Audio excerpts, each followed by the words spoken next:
Hey barbecue warriors, welcome back here to my barbecue pavilion right here at the compound in Unadilla, Georgia. Generally, I don't do anything recipe-wise that isn't barbecue related. Today we're doing something that's kind of unusual for me.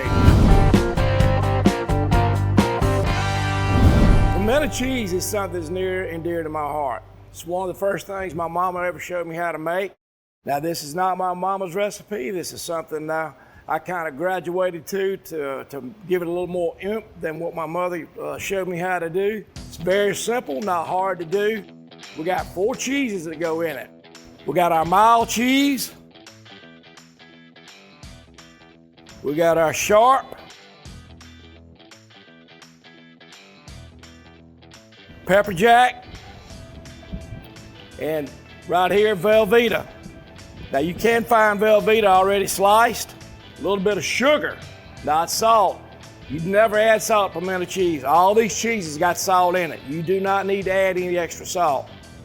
A little bit of sugar, tablespoon, my hot rub. We got a half a teaspoon of hot rub. Give it a little bite, don't take much. Pimento pepper, and I chose to leave this pimento pepper diced in the jar. You can buy this diced in the jar. A lot of y'all know it, some of you don't know it. Now, I got about 3 cups of mayonnaise here. You gotta add plenty of mayonnaise in it. One reason you gotta do it, you gotta get it really creamy. Really truly right now, you need to get a little over creamy, because by the time you put it over in your fridge, it's gonna start drying out a little bit and it'll get lumpy with you. I love pimento cheese. I love anything with mayonnaise in it.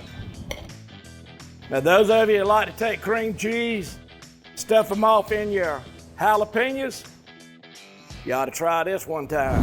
Got my little red plate over here with some little fancy crackers. Me personally, I just soon have a Ritz. Like old Andy Griffin used to say, everything's good on a Ritz.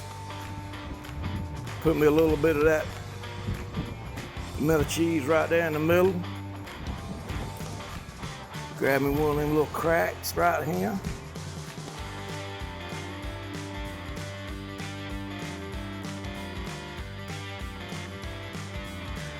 That right there is off the chain. See you next time here at the pavilion. Y'all be safe, keep smoking.